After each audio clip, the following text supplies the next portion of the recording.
Assalamualaikum warahmatullahi wabarakatuh. Bismillahirrahmanirrahim. Alhamdulillahirabbil alamin wassalatu wassalamu ala asyrafil mursalin Sayyidina Muhammadin wa ala alihi wa sahbihi ajma'in. Jadi pagi ni kita baca ayat 81. A'udzu billahi minasy syaithanir rajim. Bismillahirrahmanirrahim. Walau kanu yu'minuna billahi wan nabiy wama unzila ilaihi mattakhaduhum awliya walakinna katsiran minhum fasiqun. Sadaqallahul azim. Walau kanu yu'minuna billahi wan nabiyyi, dan jika sekiranya mereka, yakni ahli kitab, beriman kepada Allah dan kepada para nabi, wa ma unzila ilaihi, dan beriman pula kepada kitab yang diturunkan kepadanya, kepada nabi, mattakhaduhum awliya, nescaya mereka tidak akan jadikan orang-orang musyrik itu sebagai teman rapat. Walakinna katsiran minhum fasiqun, akan tetapi kebanyakan daripada mereka adalah orang-orang fasik, yakni orang-orang yang keluar daripada landasan yang sebenar. Ayat sebelum ni menyatakan maksiat, dia menempah kepada maksiat-maksiat yang lebih besar dan boleh sampai kepada peringkat benci kepada orang yang seagama.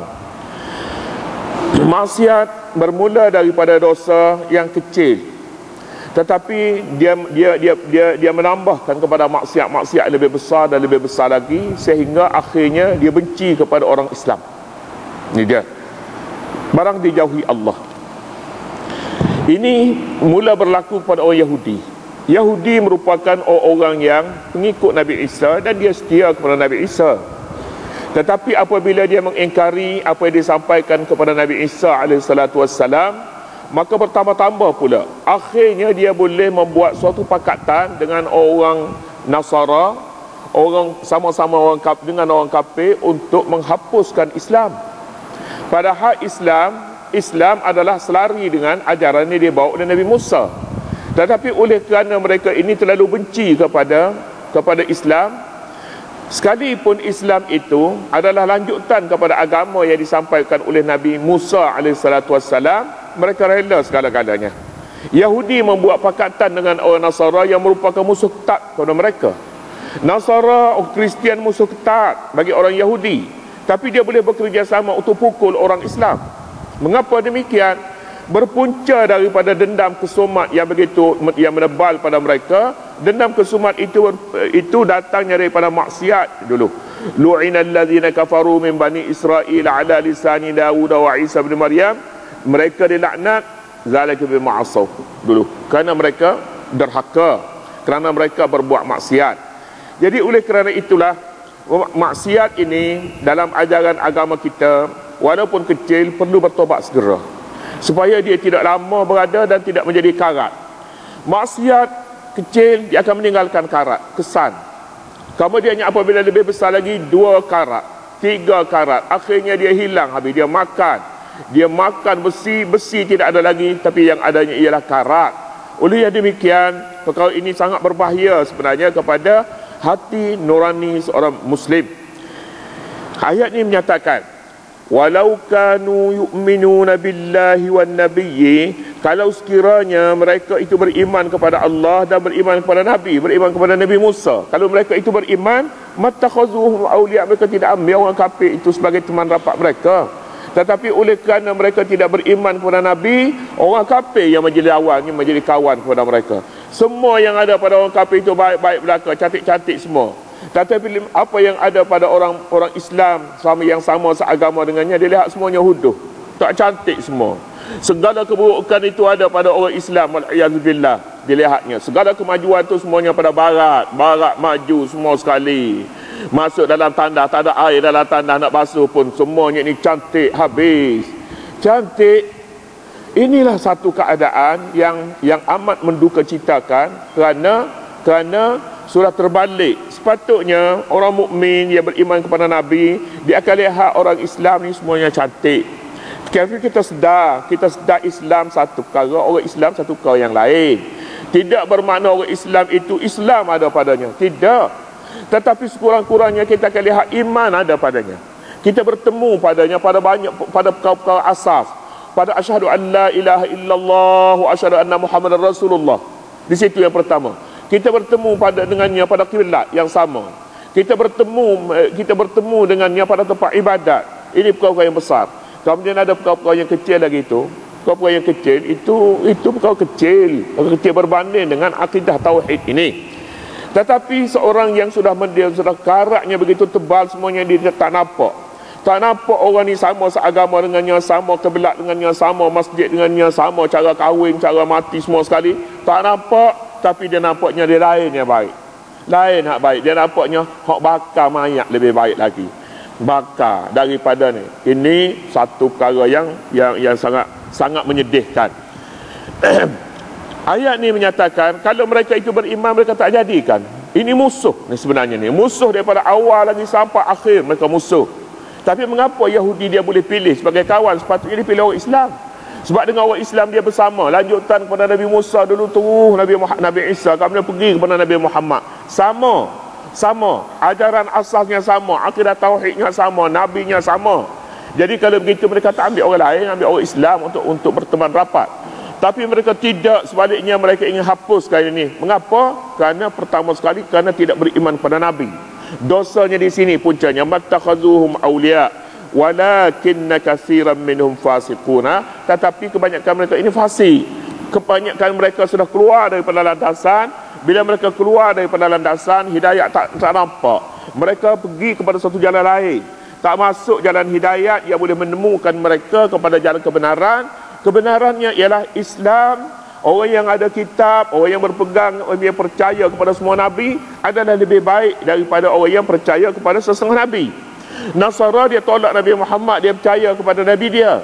Islam percaya kepada semua Nabi. Kalau begitu ni lebih baik.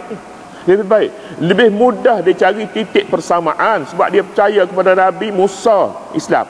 Dia percaya kepada Nabi Isa. Lebih mudah daripada bekerjasama dengan Nasara yang percaya hanya kepada Nabi Musa, Nabi Isa saja. Nabi Isa dan Nabi Musa. Sedangkan Yahudi pula tidak percaya kepada Nabi Isa. Islam percaya kepada semua Nabi.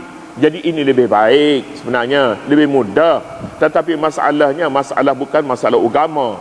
Ada satu masalah lain, masalah buruk hati terhadap Islam ini. Maka berlakulah apa yang disaksikan. Ayat ini menyatakan kisah berlaku kepada Raja Najasyi. Raja Najasyi di mana Islam pada peringkat awal ini, peringkat awal dibersih, dan musuh-musuh Islam pun tidak begitu kotor lagi. Tak begitu kotor. Pada permulaan Islam, Nabi SAW memerintah 82 orang, terdiri daripada kanak-kanak, wanita, dipimpin oleh Ja'far ibni Abu Talib, supaya berhijrah ke Habasyah. Hijrah ke Habasyah, tak tahan duduk di Mekah ni. Ramai musuh-musuh dari kaum musyrikin menekan. Tak kira lah orang muda, orang tua, semuanya jadi mangsa. Nabi kata beginilah, kamu pergi ke Habasyah. Di sana ada seorang raja yang tidak menzalimi orang dengan cara membuta tuli. Dia tahu masalah dan dia akan tanya dulu siapa adil, siapa zalim. Dianya beragama Nasrani. Agama Nasrani. Raja ni namanya Raja Najasyi. Raja Najasyi ini sebenarnya bukan nama dia nya Ashamah nama dianya. Najasyi ni semua orang nak jadi raja di Habasyah pada ketika ini namanya Najasyi. Sama juga dengan Iran, Parsi, mana-mana orang jadi raja namanya Kisra. Jadi 82 orang pergilah kepada Habasyah. Bila pergi ke Habasyah, orang musyrikin pada ketika itu Amr bin al-As masih syirik lagi. Dengan satu orang lagi namanya Al-Walid, namanya Al-Walid ke Khalid ke lebih kurang begitulah. Dua orang kaum musyrikin ikut di belakang ini kerana mereka curiga bila sampai 82 orang ni pergi ke Habasyah, kemudian mereka mempengaruhi raja habis orang musyrikin di negeri Mekah. Kalau macam tu habis Lalu Amru ibn al-As ikut di belakang ini untuk bertemu dengan raja. Nak bertemu dengan raja. Lalu mereka bawa segala barang-barang hadiah yang mahal-mahal nak pergi bertemu dengan raja. Mula-mula sekali dia kena tak boleh bertemu dengan raja tu. Dia bertemu dengan hak keliling raja dulu.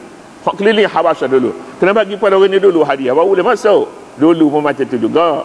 Jadi tak boleh nak bawa satu je kham untuk raja, lain-lain lagi apa pula takkan sampai. Dia bawa sehingganya berat perahu berat dengan hadiah-hadiah nak pergi bertemu dengan Raja Najasyi. Tujuannya nak hasut raja supaya halau keluar ni. Mak orang Islam yang datang 82 orang ni halau keluar, jangan duduk di negeri ni. Masuklah mereka. Bila dah halau hadiah-hadiah kepada Hawashi, dia panggil Hawashi ni orang keliling dia raja, dapat masuk jumpa dengan Raja Habashi. Bila berjumpa dengan Raja Habashi tanya apa sebab kamu ada masalah dengan mereka. Lalu raja kata, yang datang dari negeri kami ni, katanya kami tidak halau dengan mudah, kami mesti tahu dulu masalahnya. Sangat hatinya baik. Kami akan tahu dulu masalah apa mereka datang ke sini. Kalau mereka itu negeri mereka dizalimi, maka tempat ni katanya tempat yang menegakkan keadilan, katanya tidak menzalimi sesiapa. Rupa-rupanya Raja Najasyi ni masuk Islam awal lagi. Dia masuk Islam tapi tak bertemu dengan Nabi. Nabi dah tahu dia dah masuk Islam. Sebab itulah Nabi kirim beberapa orang ni untuk berlindung di sana. Hari Nabi dengar Raja Najasyi ni mati, Nabi semaya mayat gaib. Nabi semaya mayat gaib atas kematian, kerana kematian Raja Najasyi. Dan inilah merupakan sejarah pertama semayang mayat gaib disebutnya. Baiklah, berjumpalah dengan Nabi, berjumpalah dengan Raja Najasyi. Raja Najasyi panggil ketua bagi kumpulan Islam ni. Raja dia panggil Ja'far bin Abi Talib. Raja panggil, Ja'far, sila datang ke istana. Nak tanya apa sebab kamu ada masalah apa? Yang 82 orang ni datang menjadi berpindah ke sini ni, mengapa? Lalu Ja'far pergi, mula-mula sekali, Assalamualaikum warahmatullahi. Raja Najasyi kata, pasal apa beri salam macam tu? Berilah salam kepada raja. Assalamualaikum raja. Begitu. Terus pergi. Assalamualaikum. Tak pernah dengar begitu. Ja'far beritahu kepadanya hikmat salam gitu. Begini panjanglah cerita. Kemudiannya raja bertanya, mengapa kamu datang ke sini? Lalu Ja'far memberitahu, kami dizalimi. Kami tidak bermusuh dengan sesiapa. Kami sudah tidak dihapuskan hak-hak kami ketika berada di negeri Mekah. Kata Ja'far, dahulu kami orang jahiliah.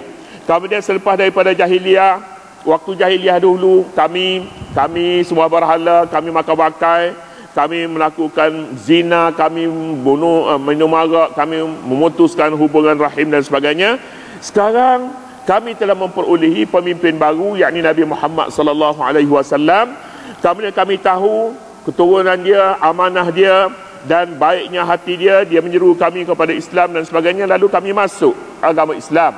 Bila kami memeluk Islam, ini orang musyrikin ini tak sukakan kami. Mereka halau kami. Tidak benar kami berada di negeri Mekah. Itu sebabnya kami tidak menzalimi sesiapa, katanya.